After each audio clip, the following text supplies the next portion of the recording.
For those of you that just tuned in and that wants to know why is there a long-haired, hippie-looking guy talking about random stuff in the title, just tag along and see what it is. If you like it, stay. If you don't, you know what to do. But I think it might be worth your attention and time, as always. Now that I actually saw how I look in the video, and that I actually made some adjustments with my camera, I can move on without much concern about how this looks like. I kinda don't care, but it's also nice to have a good looking video. I also see this camera being a bit tilted, so I'm going to continue anyway. A few moments later. You see, it's so difficult speaking about truth and something that you find truthful because it's so eye-opening and it's expansive and it presents such a danger to the world to say how you feel and what you think, but it is necessary for one's growth and development and for one's life experience. So here goes. We do things daily, every day, with very little thought put into those things. We go to work, we go home, go to our partners, to our families, to people we love, and we rarely question and ask ourselves whether this is something that is completely and totally what we truly want. And what I mean by that is, are we really content with where we are? Have we just been carried away through life? Have we just flown and have we floated on the waves of life? Or have we come here consciously, and are we where we want to be? And are we making the steps necessary to be somewhere else that we might want to be? It's difficult to make a distinction sometimes because we are so obsessed and lost with the pace and the fast movement of the time that we live in, that we don't actually take a break, settle down, and just breathe. And acknowledge where we are, acknowledge our age, acknowledge our behavior, acknowledge our tendencies, habits, differences, all the things that make us who we are. Now, for the spiritual people who don't like to identify with their physical attributes and phenotypal appearance, then it's quite difficult to actually have an image of who and what one is. And the more we do that in a way, the higher the possibility that we might become more neurotic.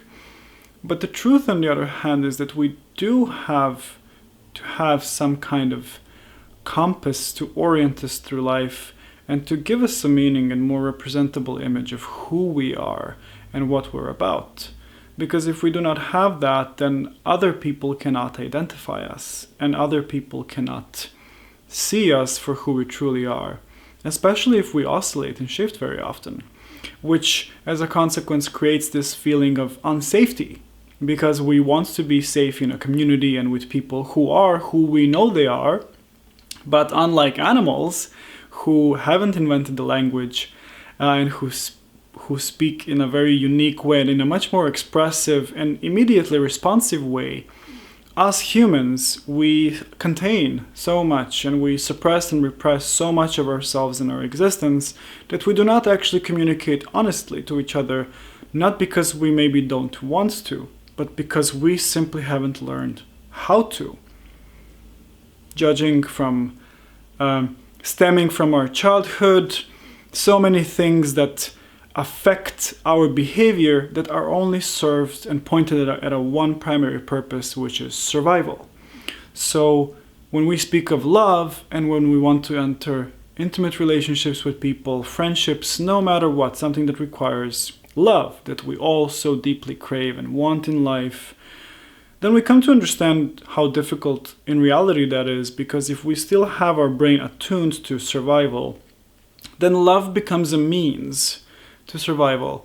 And when we say to someone, I love you, that might very well be true. But at the same time, it might not be very well oriented and meant in such a way because we are still choosing someone so that we can survive. There is a fantastic professor, there is a fantastic person. I highly recommend that you look at the work of Sapolsky, who is a professor in Stanford.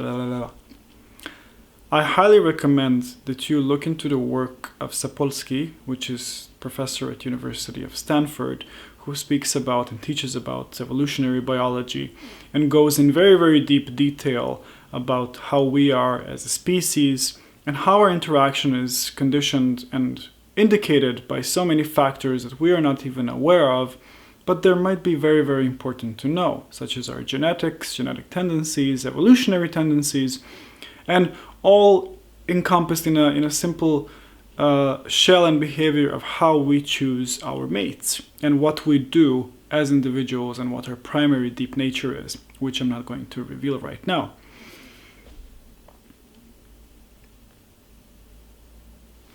Furthermore, to understand the human nature better, we have to understand our nature, because how we see others is simply a projection of who we are. And you have hundreds of thousands of people, I'm sure, doing the same thing, telling you this same thing. But what does this actually mean? This means that you are molded in a certain picture and character, and you will seek yourself in others and you will see yourself in others. Everything you dislike in someone else is something that you dislike in yourself. If I see a person that steals, I will definitely condemn and judge that, because if I were to steal, that would not have been good. And we have an entire complex society and social grid that doesn't allow for individuals to do such a thing and for that to be socially acceptable, because simply stealing means that one member of the community gains more benefits than the other, which is ultimately betrayal for the entire community. Therefore, that is not right to be done. The same goes for romantic relationships or any kinds of relationships where two people enter an agreement. If one of the people have more benefit, one of the people involved have a higher benefit than the other at the cost of the other, then that instantiates and consists a betrayal. Now, why is betrayal so important? Betrayal is important because of the dynamic of betrayal. Because if we have two people involved in a relationship of any kind, because all existence is relational and we all are in relationships with each other, but what we call relationship normatively is the intimate partnership / relationship. But when we have a person with whom we are in any way involved with, and we have a relation with them, and let's say that they violate the agreement by benefiting more, and us benefiting less. So we don't even have to think about it. This is a purely subconscious response. We have that registered. Okay, in this interaction, not both of us gained a equally favorable outcome. You gained more than I did. That constitutes a betrayal. And why does that constitute a betrayal? Now, it constitutes a betrayal because that's not what we agreed on. We agreed that you're going to be good and I'm going to be good. But if you get better, so should I. And it is very difficult for people to admit this. It's even shameful of people to admit that if someone else benefits more than them, that they are free to say that and to say, okay, I feel this way because you benefited more. The truth can be farther from that, because we actually express that very, very honestly, especially as young children.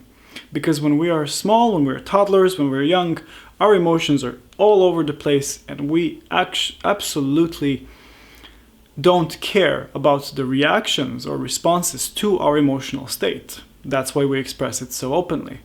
Jealousy, want, need. I have a younger sister, and we always used to express the dissatisfaction with our surrounding if the other got more than I or she did.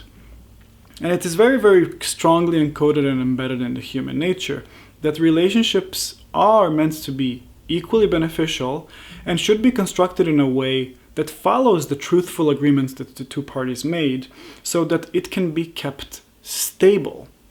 Because relationships should be that one stable thing we have in life, which is constantly shifting and is constantly transitory. Not that it is, not that relationships are stable, they always are subject to plethora of factors and we can never predict the outcome of a relationship. However, we can act in accordance with the highest interest and the highest best desirable outcome of the relationship mutually agreed on, so that we can actually enter that space together and make sure that if one person benefits, if I benefit, that I share that benefit with you. Otherwise, I am detaching myself from that relationship and enjoying the benefit of it. This is also very often seen in cheating. And you can associate cheating with cheating in a relationship, cheating at a game, cheating with a friend of you benefiting something more than he or she does. It is omnipresent.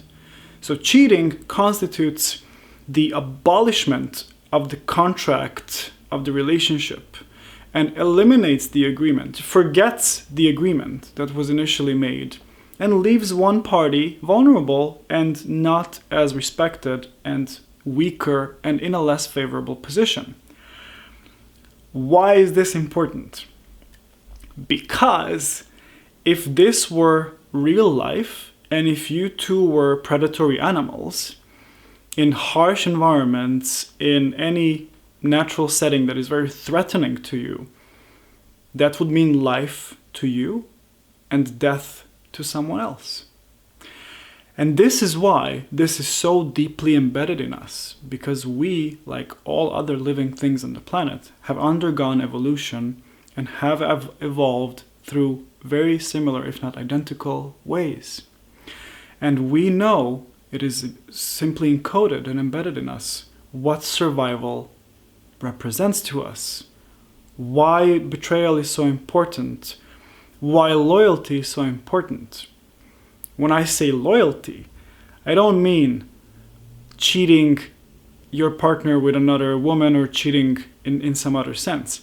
It means betraying the trust and the sacred contract that you entered with someone else. Very simple. Very, very simple stuff. And for this to happen, it requires a tremendous amount of awareness. And this is the main point of this video, which is this awareness of that contract and that agreement is love. And that love allows for trust to be built. And that is the truth of all relationships, or as it should be. If we are able to nurture relationships so that they are mutually favorable and constantly being so, then what that allows is for both organisms, looking from a biological sense, to grow and to evolve. Otherwise, one evolves, other is stagnant or devolves. And that will never provide for a symbiotic or mutually favorable relationship, because it is simply not possible for both organisms to sustain their existence in that kind of a relationship. How do we do this? How do we, as human beings, as creatures, attain this state? Very simple. It's actually so simple that I'm just gonna say it to you, but it's just so simple that it will make you maybe even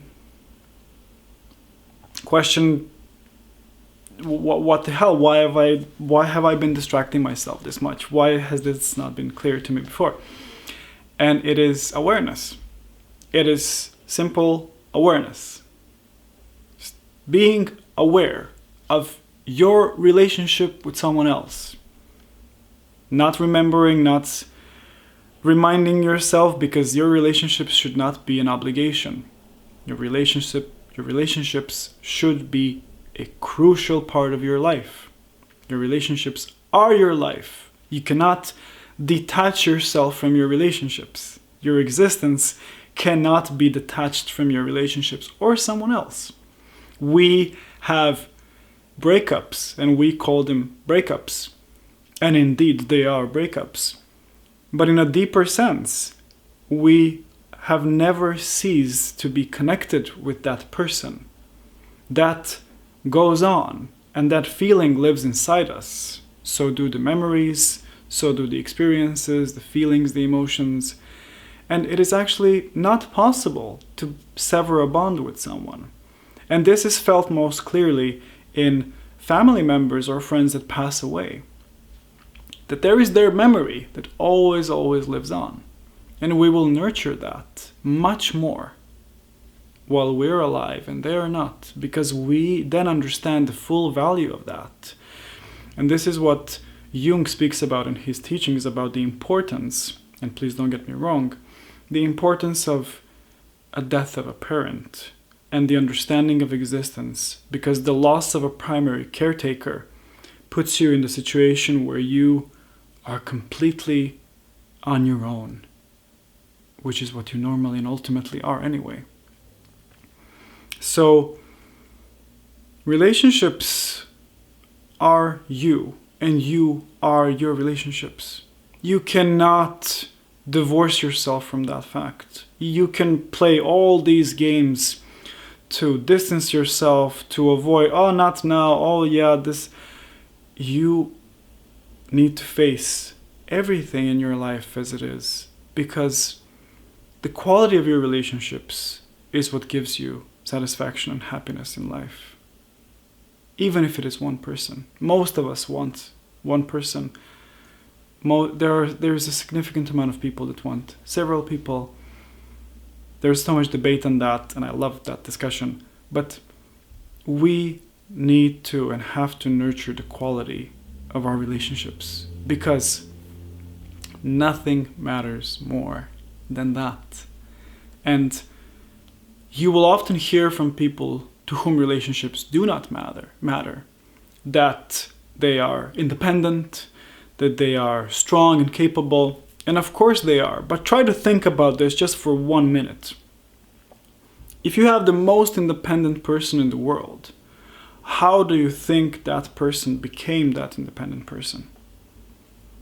It's by climbing a social ladder, by climbing a competence ladder, by competing, shaking hands, joining forces with someone else, and that is how we advance through life. We never do it alone.